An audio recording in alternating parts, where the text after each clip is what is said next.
ではまず A 択1位通過、ニコラス選手。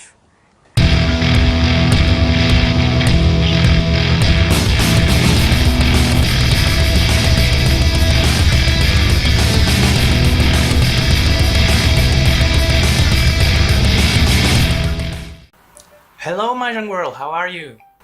I guess it doesn't really matter because I can't see you or hear you anyway, unless you leave a comment. Anyway, this being one of the first videos of the series, I think that I should begin by letting you know of one of the best learning methods I found really recently in one of the recent books released by Suzuki Taro. He's like probably the strongest player in the NPM right now. So I figured you might want to know what his secret training method is for new players.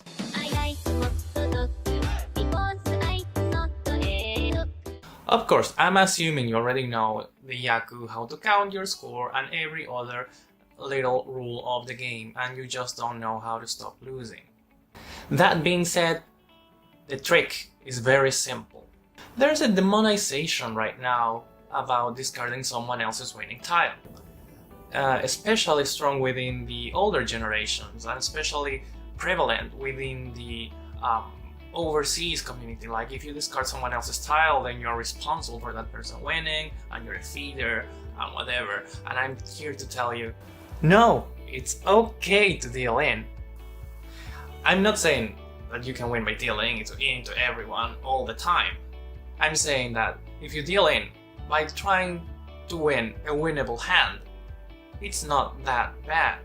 Like certainly, you might lose games not dealing in, right? You don't discard anyone else's winning tile the entire game and yet you lose all the same because everyone keeps winning hands and drawing their winning tiles. But I have never heard of someone who won a game without winning a single hand. So which do you think is more important, defending or completing hands? And that's where the Taro method comes in. In his latest book, Maiwaza Tsuyoku Naru Mahjong, he mentions a very specific method made to get you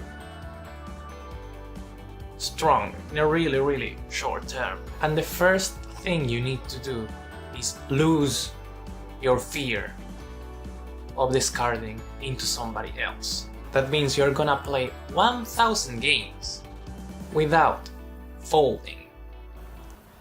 1000 games without folding? I'm gonna feed everyone. You're crazy. You're really crazy. There's no way I can win with that. Sure, you'll lose some games, you'll win some games, just like you're doing now. Give it a try.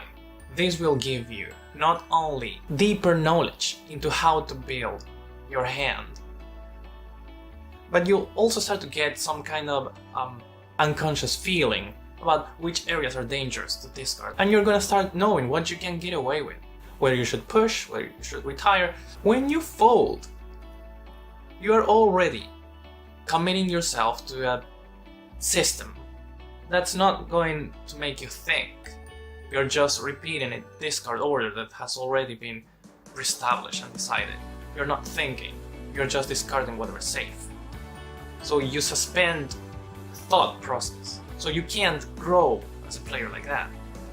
So by playing 1000 games without folding, you begin to acquire a new thought process. If I don't win this hand quick, what's gonna happen? I'm probably going to have to deal in.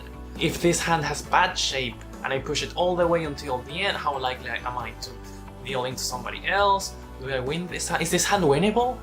It's a whole new world to explore once you are not considering the fact that you might discard someone else's winning tile. And it's growth, that's alright. A few years ago, Kawamura made a new account and got all the way to maybe 6th or 7th dan without folding in Tenhu. And if he can do that, you can do that. I mean, it's all in the attack. Especially lately, there has been a shift towards more aggressive styles. And it's really difficult to win without aggression. Lately, there are not that many strong players with a defensive style. Everyone has gone like mad. Everyone's just attack. Because they have realized that there is more success to be had when you are attacking. But you might say, 1,000 games? That's a lot, man. I can't play 1,000 games. Sure you can. Okay, it is a lot. I admit it. But it's gonna be worth it. There's nothing that comes just for free. You don't have to limit yourself to 1,000 games. You can do 500, you can do 300, you can do 100. But the important thing is that you begin thinking more and folding less. And I mean, I love folding, and it's really, really important to fold.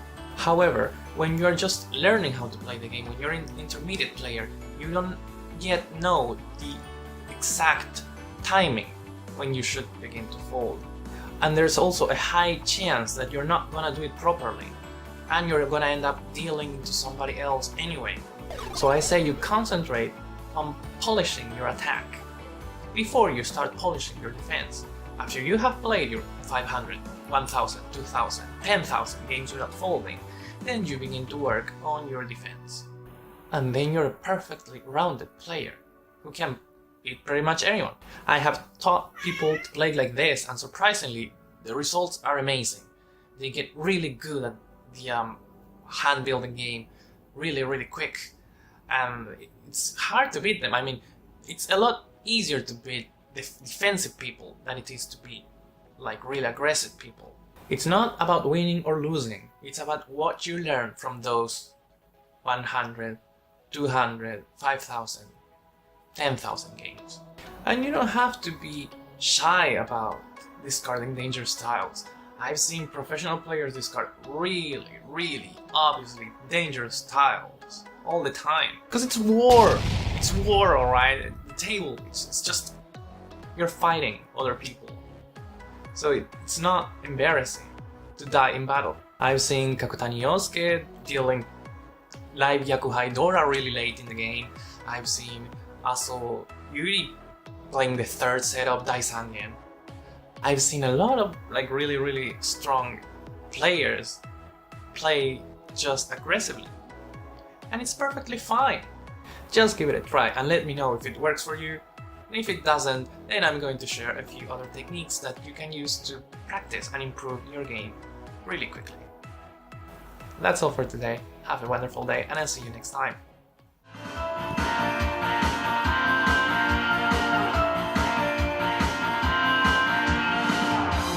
Daddy.